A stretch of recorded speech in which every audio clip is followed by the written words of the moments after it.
a very, very, very, very, very special guest, Christian Ortiz. And I'm so excited to be having this talk today.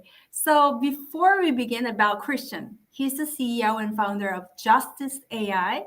And he's also running this media group called Mode Atlas Media, where you can get amazing photography services, photo restorations, and cool digital designs and whatnot. And he's also acting as a global tech activist, which we are going to dive deeper a bit later. So welcome again, Christian, and thank you so much for being here and for your time. Thank you so much for having me, Jane. It's such a pleasure to be here. Thank you. Thank you. It's my honor, really. So again, back to you acting as a global tech activist. I really wanted to hear more about your journey, how you got here, what you do, and um, to promote especially equality and inclusivity, because I think it's such important, timely, and relevant topics for all, indeed. So, can you share a little bit about you and what you do? For sure. And I agree with you completely. I think now more than ever, EDI or EDIB, as we're now calling it today, equity, diversity, inclusion, and Mm, belonging, is just such an important thing to tackle. And a lot of corporations today and organizations and even creators online seem to be having a little bit of an issue trying mm, to navigate that world. And so, as a solo entrepreneur, I am a multidisciplinary entrepreneur that has been active in media for the last 20 plus years. And I built my mod brand. It's Mod Atlas Media. I built this brand off several different types of industries, from music to photography to entertainment. And I went full time around 2019. I was working a corporate job for about 5 years in the South, and I had a high position in a credit card processing company. And I decided, you know what, I needed to take my expertise and do my things, by myself. And so around 2019, I started noticing AI becoming more prevalent, and by 2022, 2023, with the release of ChatGPT, I immediately knew how powerful AI not only is, but how big it's going to become. And so I took it upon myself to learn as much of it as I possibly can by jumping into AI in so many different levels, from using ChatGPT to mm, using it to create art and understanding what kind of impacts it had in the art world. And so I just understood immediately how powerful it was. But by using ChatGPT, I understood how extremely biased um, mm, AI chatbots are. And so my thought process, the way my mindset works, is I always ask myself, what forms of intersectionality exist within my actions? And so blending my passion for social justice and with my media company, I knew that it was time to jump in with AI and to develop a new app if I could, figure out a way to deconstruct these things and incorporate my social mm, justice work into artificial intelligence to see what I can do. And that's where Justice AI came from. mm. Wow, that is indeed amazing. And I wanted to again highlight that it is relevant to all of us because we're, sooner or later everyone is or will be using AI and will be impacted by the information it will be giving to us. So, from how you see it, what can be done for our better awareness to tackle, for example, racism and social biases? Now, I know that there are more than one topic to be discussed in terms of this, but Mhm. from my own experiences so far, I'm mostly on ChatGPT more than any other platforms. But it has been quite thoughtful to me. Of course, it doesn't really have to know where I'm from, my gender, and all that. Although I would assume, based on some of the researches I read, it may be aware about my, where I'm from, I'm female, and things like that. Sure. But so far, I didn't quite feel the uncomfortableness with it. But on the other hand, when I was using image generators, including Dolly and something else, there were more than one occasion where where AI was confused about different cultural aspects of, for example, different Northeast Asian countries.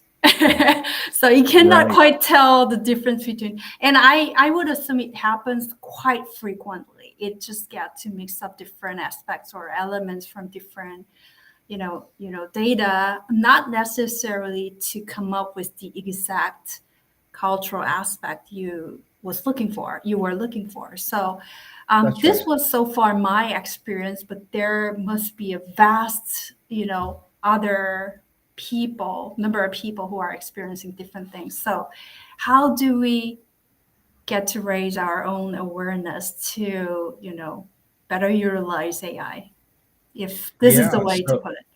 it's a fantastic question, because right here in the chat we have Big Al Gruswitz, who's a good friend of mine, and Brian, and they're both graphic designers and artists. So hey, gentlemen, thank you for joining.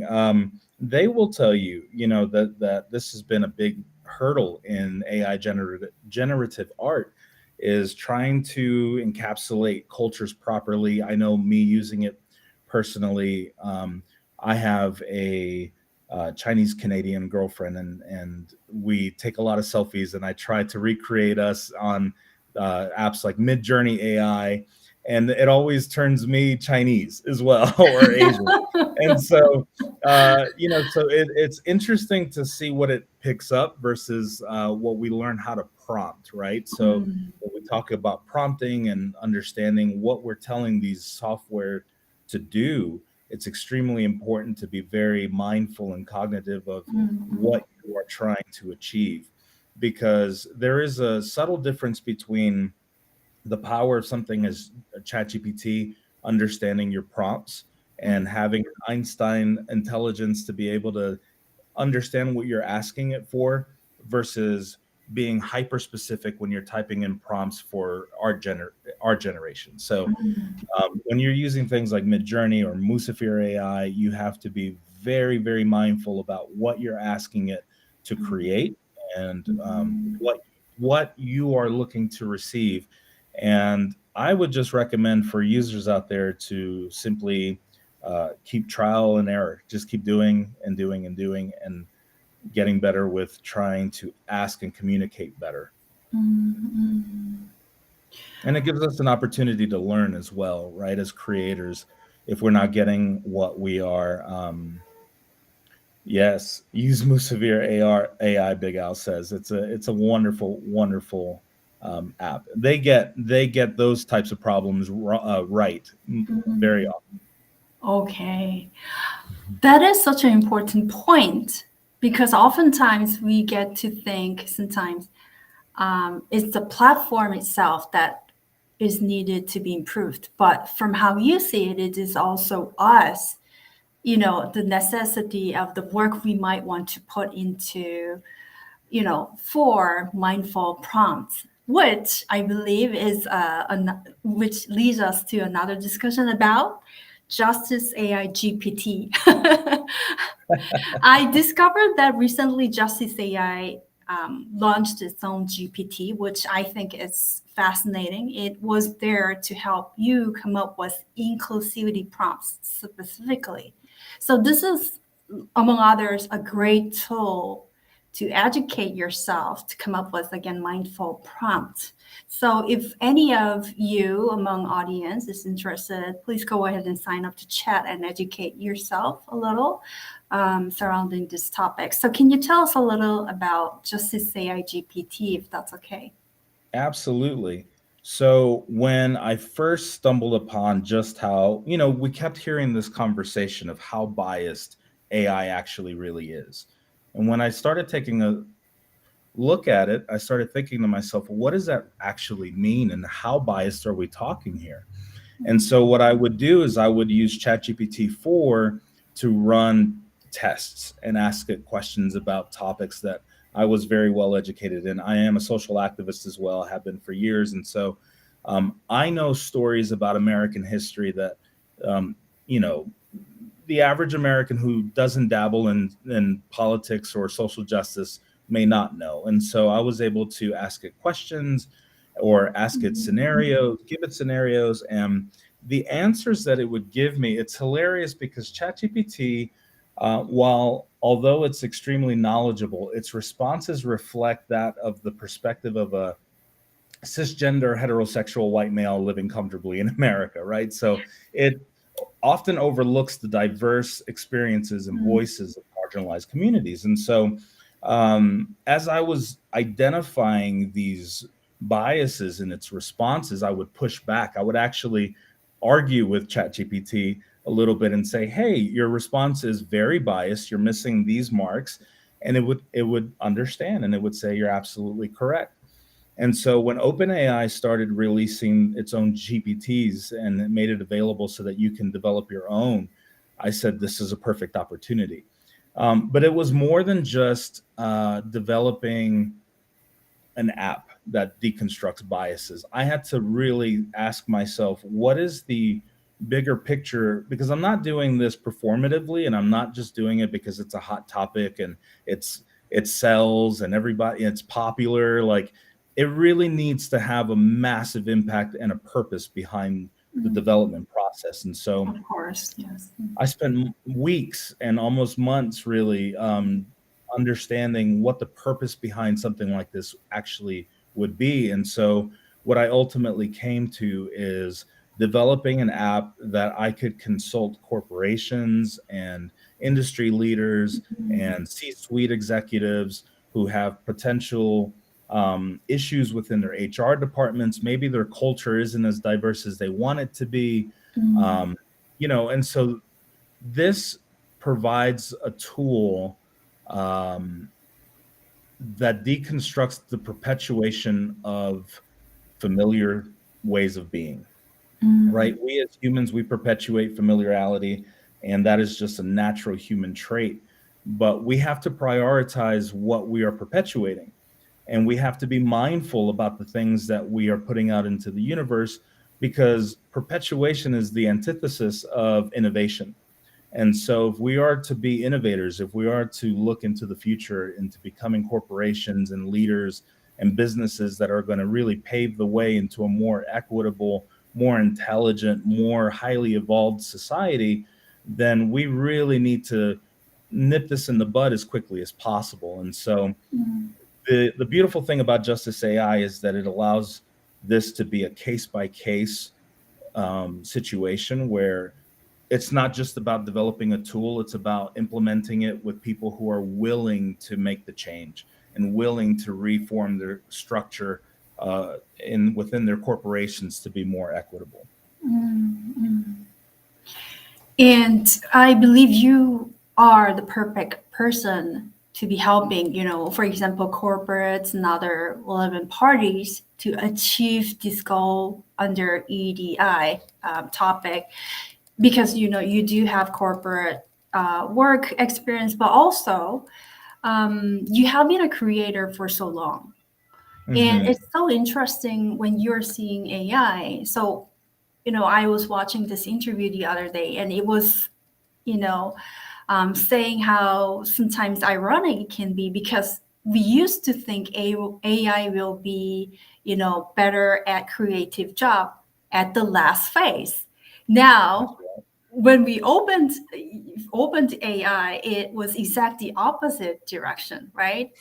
It is being utilized in the creativity area the most. So how do you think, is this topic relevant to you? Like, is it helping your work as a media company owner?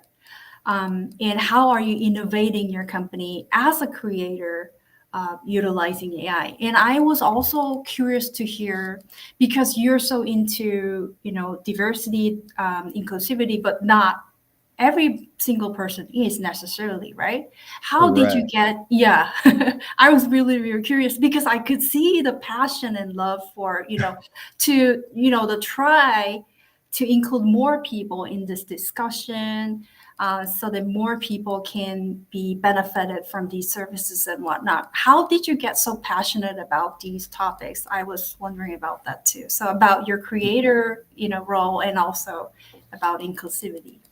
Absolutely. And that's a fantastic question. It's so interesting to think about because it's something that I don't think about quite often.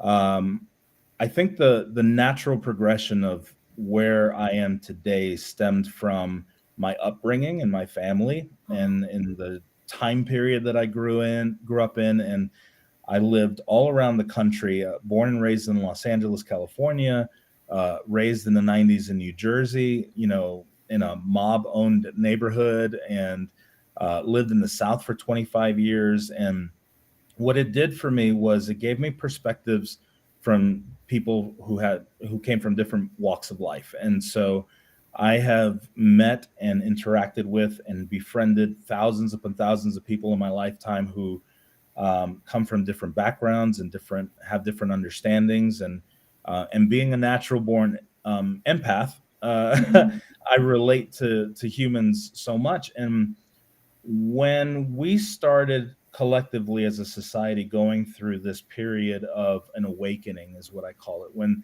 the society started becoming woke and we started going through this tumultuous political climate here in the States, it opened a lot of people's eyes with the Black Lives Matter movement and police brutality and stories of anti-Asian hate, and Latinos started coming out. And so all of these non-traditional conversations started being had.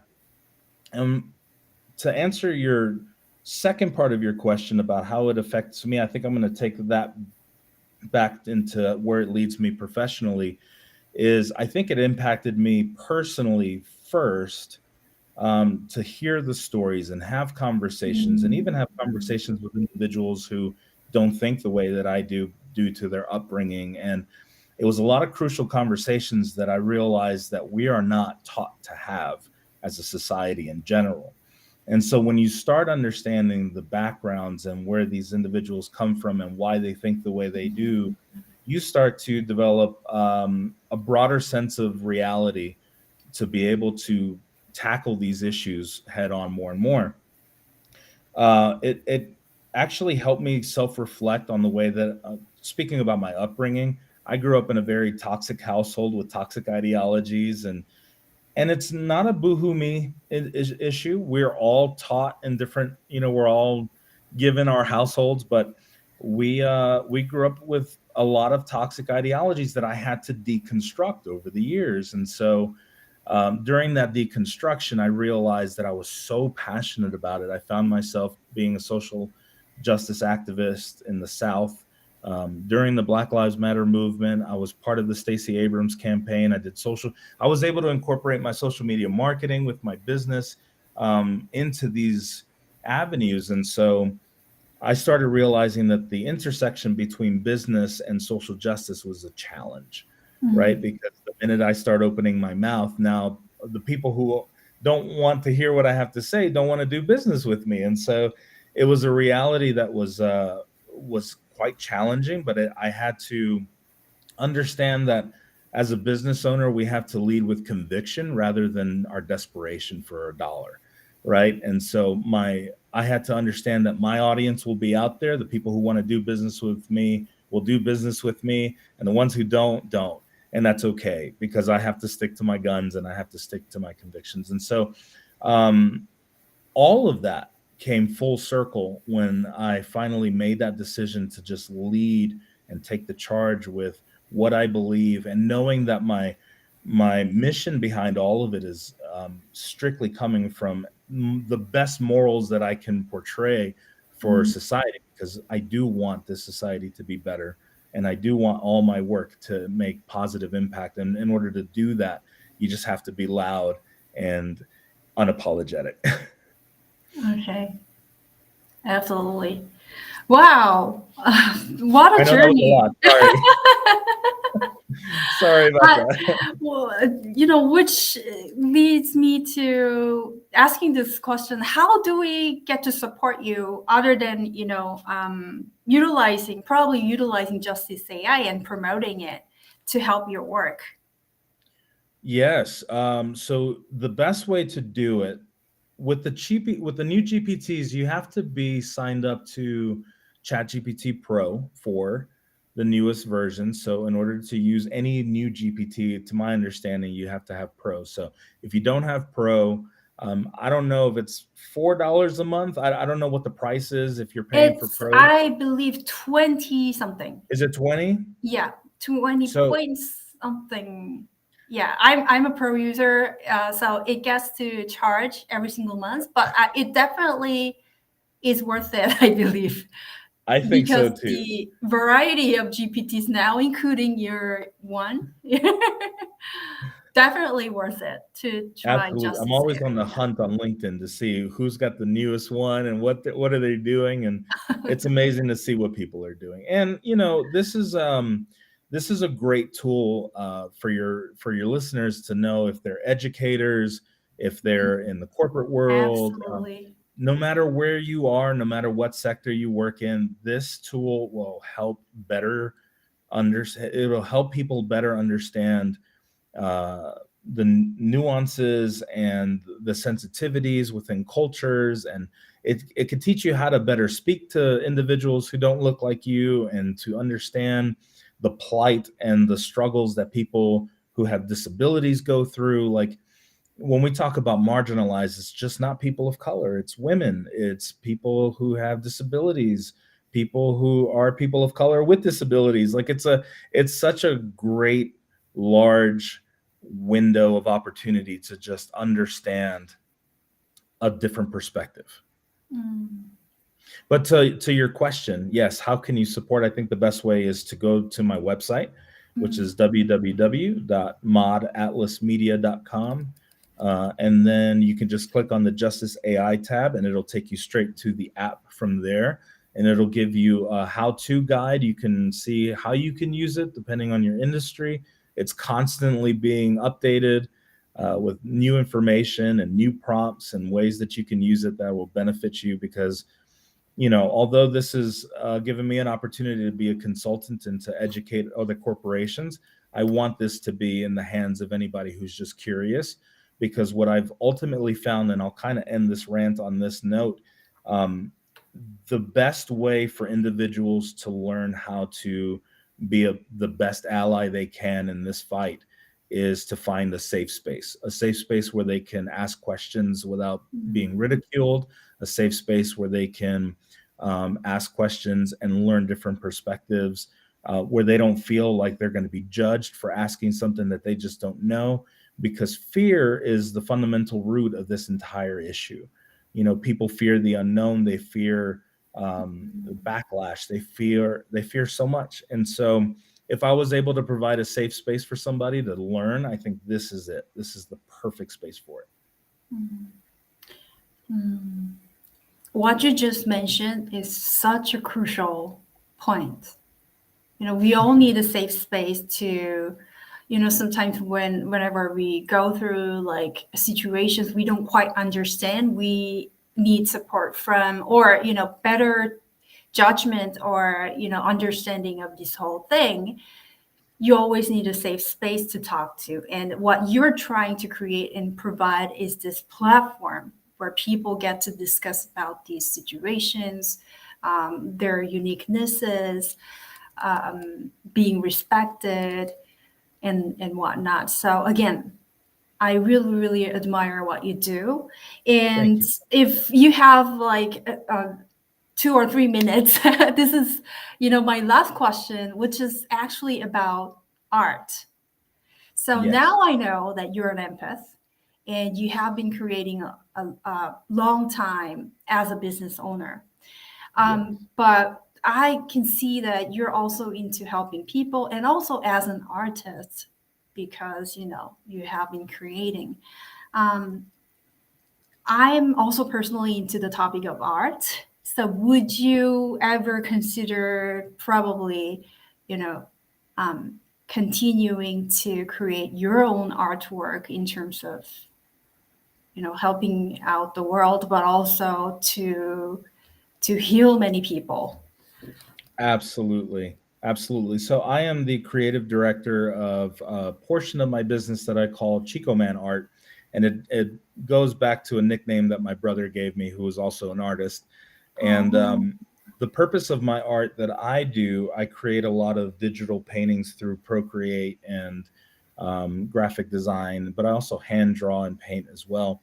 A lot of my subject matter focuses on highlighting and amplifying voices of people of color and also sharing their stories. So I do a lot of portraiture and I share the stories of people who have gone through things and have stories that need to be told. And so it's just another way that my work, my creativity intersects with my social justice. And I feel like it is a territory that a lot of people are afraid to go down just because of what comes with taking a stance with this kind of stuff, but it's so important equally as well. And I feel like if you can create in a way that again becomes a safe space, a place where people can just you can just open someone's eyes and share a perspective that maybe they didn't even think about, right, through storytelling, then I think it all intersects and it all works well. And so to answer your question, I think that is the way that I do it.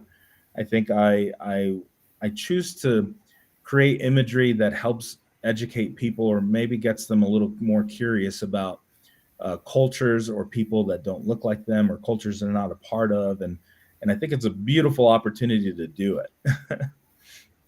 absolutely.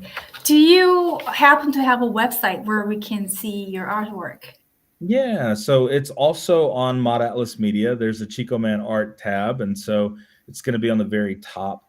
You could see a lot of my artwork there, or on Instagram at Chico Man the Artist. Okay. What's your Instagram again? Chico. Oh, Chico Man, it's ChicoMan, and I believe it's underscore the and underscore artist, I believe. Okay. But if you do Thank, Chico Man Art or Chico Man the Artist, either way, it's all going to come out. okay. Thank you so much. And Thank you thank so you much. again for this fascinating talk. I've got to learn so much from, this talk myself. So truly Thank you so grateful. much for having me. I really appreciate it.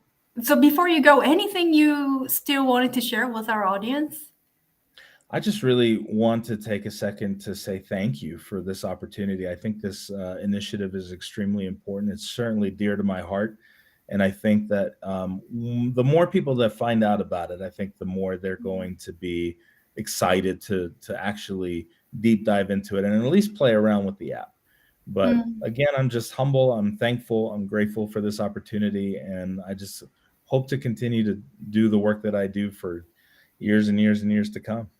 sure, sure. I really look forward to looking, following your work moving forward. And one of the biggest things that I learned during this talk today is that I always thought that is the platform. Like it requires improvement, it needs to be fixed, things like that. But Mm, now I better understand that we also need to take the work and put in the that's work right. to better understand this technology and help it out further so that more people, more opinions are included. So thank you so Uh, much for that. Oh, you're so welcome. Thank you so much. Thank you. Take care. And I will see you around on LinkedIn. Absolutely. Bye bye. Bye. Thank you, everyone, for joining. Have a great day.